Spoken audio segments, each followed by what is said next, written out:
Interesting विषय आहे, सगळ्याचा उत्सुकतेचा विषय आहे. आपल्या विषय आहे विज्ञान आणि तंत्रज्ञान.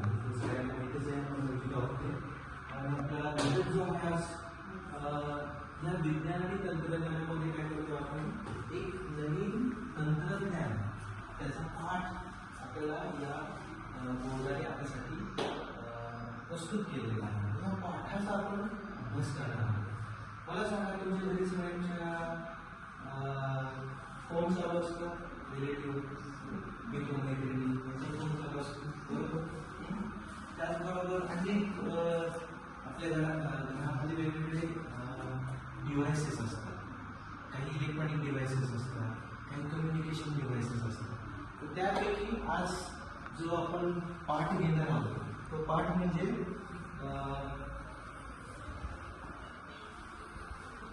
विज्ञान आणि तंत्रज्ञानामध्ये माहिती संप्रेषण तंत्रज्ञान म्हणजे ICT.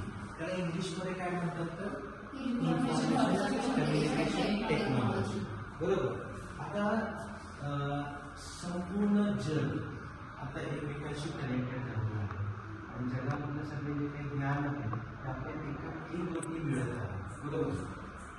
पण आज जे प्रगत देश आहेत त्या प्रगत देशांच्या विषयी बघितलं तर ते त्यांच्या देशामध्ये सगळे जे काही नागरिक आहेत ते तंत्रज्ञानामध्ये आधुनिक गोष्टींमध्ये शिक्षित आहेत, प्रशिक्षित आहेत. आज आपल्या भारतामध्ये बघितलं तर विषयांचं ज्ञान आहे, पण आपल्याला टेक्नॉलॉजीचं ज्ञान जे आहे ते अल्प आहे. तर त्या अनुषंगाने लहान मुलांना त्यांच्या शिक्षणापासूनच या गोष्टींचं इंट्रोडक्शन जे आहे ते आपल्या गव्हर्नमेंटने केलेलं आहे. तर आज आपण त्याचविषयी माहिती बघणार आहोत. तर पहिला भाग म्हणजे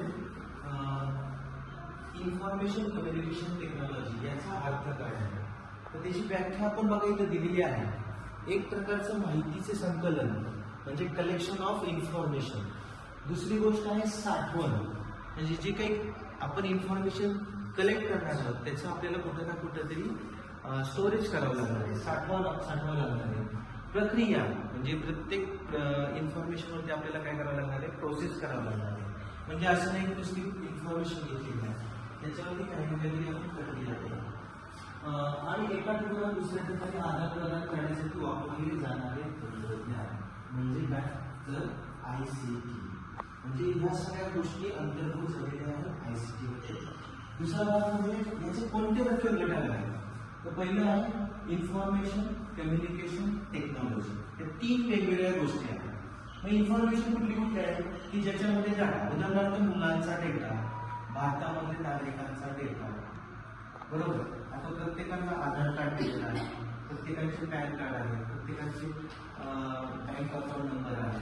ह्या सगळ्या गोष्टी म्हणजे इन्फॉर्मेशन, हा सगळा डाटा जो आहे सगळा कलेक्ट केला जातो. दुसरी गोष्ट हे सगळ्या संप्रेषण कम्युनिकेशन, त्याच्यामध्ये इंटरनेट आहे, मोबाईल नेटवर्क आहे, ईमेल आहे. आता हे मोबाईल नेटवर्क म्हणतो आपल्या कम्युनिकेशनसाठी वापर केला जातो. दुसरी गोष्ट त्याच्यामध्ये ईमेल आहे. ईमेल तर सगळ्यांना माहीत असेल की आपण परिचित नसेल किंवा आपण त्याचा उपयोग करत नसेल आता डे टू डे लाईफमध्ये, पण आपल्याला ईमेल ही खूप मोठी फॅसिलिटी आहे की ज्या गोष्टीमुळे आपण अनेक जणांपर्यंत आपले जे काही मेसेजेस आहेत ते पोहोचू शकतो. आणि नंतर आहे तंत्रज्ञान, म्हणजे ज्याच्यामध्ये संगणक हा विषय त्यांनी इंट्रोड्यूस केलेला आहे. या तंत्रज्ञानामध्ये संगणक आहे, लॅपटॉप आहे आणि त्याचे स्मार्टफोन आहे. सगळ्यांकडे अँड्रॉइड मोबाईल आहे, त्याला ते वेगवेगळे शब्द वापरले स्मार्टफोन. ह्या अनुषंगाने ह्या सगळ्या गोष्टींचा अंतर्भूत केलेला आहे. माझा पुढचा पाठ बघूया संगणक आणि उपकरणे म्हणजे हार्डवेअर. आणि दुसरी गोष्ट आहे सॉफ्टवेअर. जेव्हा आपण कॉम्प्युटरच्या रिलेटेड गोष्टी शिकणार आहोत त्याच्यामध्ये दोन भाग पडतात, एक म्हणजे सॉफ्टवेअर आणि दुसरं म्हणजे हार्डवेअर. सॉफ्टवेअर म्हणजे काय की ज्या ठिकाणी आपण एखादं ऍप्लिकेशन ओपन करून त्याच्यामध्ये आपल्या गोष्टी इनपुट करून त्याच्यावरती प्रोसेस केलं जातं. वेगवेगळ्या प्रकारचे सॉफ्टवेअर आहे. तुम्हाला यातले कोणते सॉफ्टवेअर माहीत आहेत का की ज्यावरती आपण कॉम्प्युटरवरती काम करतो? मुलं खेळतात, एखादं ड्रॉइंग करतात किंवा एखाद्या वेळेस आपण लेटर टाईप करतो, अशी कोणत्या प्रकारचे सॉफ्टवेअर माहीत आहे का? अरे वा, पेन, मायक्रोसॉफ्ट वर्ड, पॉवर. अजून मुलांना माहिती आहे? हा, थोडस उदाहरण सांगा म्हणजे सगळ्यांना ऐकू. हा, जावा आता सगळ्यांना माहित नाहीये, ऍप्लिकेशन माहिती आहे बाबा. रोजचं आपल्याला चित्र काढू शकतो, लहान मुलं चित्र काढतात, खेळतात ते, त्याच्यामधून आपल्याला काय कळतं की ते ऍप्लिकेशन कसं. तर ज्या पद्धतीने आपण ऍप्लिकेशन करतो तसं एका विद्यार्थ्याने काय सांगितलं आपल्याला की ब्लू जेल ऍप्लिकेशन. तसेच सॉफ्टवेअर मध्ये दोन प्रकार आहेत, एक सिस्टीम सॉफ्टवेअर आणि दुसरा ऍप्लिकेशन सॉफ्टवेअर. आता मी जे उदाहरणं सांगितली आणि त्यांनी विद्यार्थ्यांनी जे उदाहरणं दिली, किंवा पेंट आहे, दुसरं मायक्रोसॉफ्ट वर्ड आहे, हे सगळे जे आहे ते ऍप्लिकेशन सॉफ्टवेअर आहे. आणि दुसरं जे ब्लू जे सॉफ्टवेअर सांगितलं ते सिस्टीम रिलेटेड, ज्या ठिकाणी आपण प्रोग्रामिंग करून एखादं सॉफ्टवेअर बनवू शकतो, त्याच्या गोष्टीला सिस्टीम सॉफ्टवेअर म्हणतात. असा प्रकार आहे. मग हे हार्डवेअर म्हणजे काय की ज्या ठिकाणी आपण कीबोर्ड आहे, माऊस आहे, प्रोजेक्टर असतो, जे आपण मुलांना प्रोजेक्टवरती दाखवू शकतो, आपल्याला एखादी हार्ट सिस्टीम दाखवू शकतो, डायजेस्टिव्ह सिस्टीम दाखवू शकतो, जेणेकरून मुलांना त्या गोष्टी कळतील प्रोग्रामवर. मग ते हार्डवेअरची गरज असते. म्हणजे हार्डवेअर आणि सॉफ्टवेअर मिळून एक कॉम्प्युटर तयार होतो आणि हा कॉम्प्युटर आपल्या कम्युनिकेशनसाठी वापरला जातो. कम्युनिकेशन करण्यासाठी आपल्याला ईमेल आहे, अनेक गोष्टी आहेत, एक नेटवर्किंग सिस्टीम आहे, बऱ्याच गोष्टी आहेत. अशा पद्धतीने हार्डवेअर सॉफ्टवेअर म्हणून आपण तंत्रज्ञानाचा वापर करू शकतो आणि एकमेकांशी कम्युनिकेट करू शकतो. त्याचे उदाहरण आहे MS वर्ड, आता आपण घेतलेलंच आहे. दुसरं उदाहरण आहे मायक्रोसॉफ्ट पॉवर पॉईंट, जेणेकरून आपण सगळ्या ठिकाणी प्रेझेंटेशन करू शकतो.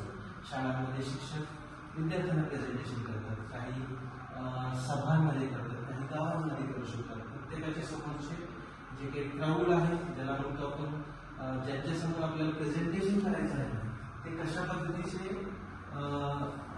मुलं आहेत किंवा लोक आहेत, त्याच्या अनुषंगाने आपण प्रेझेंटेशन बनवू शकतो. हे उदाहरण आपण तुला प्राण्यासाठी दिलेलं आहे. बहुतेक विद्यार्थी हे या ऍप्लिकेशनमध्ये एक्सपर्ट आहेत.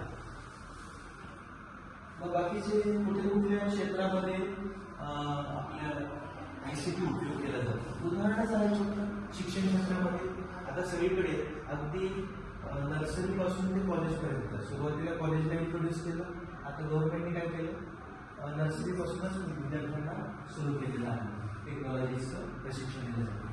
आरोग्य हेल्थमध्ये आहे. मग वेगवेगळ्या आता हेल्थमध्ये म्हणजे काय की वेगवेगळ्या आपण डिव्हायसेस वापरतो, म्हणजे MRI, जिथं आपण CT स्कॅन, हे सगळे डिव्हायसेस टेक्नॉलॉजीचाच वापर करून आपण काय काहीतरी अनालिसिस करतो, म्हणजे डॉक्टर अनालिसिस करतात, निदान करतात. प्रशासन गव्हर्नन्समध्ये पण केला जातो. व्यवसाय उद्योग म्हणजे जिथे आपण ई-कॉमर्स म्हटलेले आहे, जे आता स्नॅपडील आहे. दुसरी गोष्ट ॲमेझॉनवरती आपण सगळ्या गोष्टी प्रोडक्टची मागणी करतो, आपण पैसे भरतो. तर ह्या गोष्टी आपल्या आहेत. या अनेक प्रकारे आपण ICTचा वापर करू शकतो. तुम्हाला काही प्रश्न असतील तर विचारू शकतो टेक्नॉलॉजीवरती.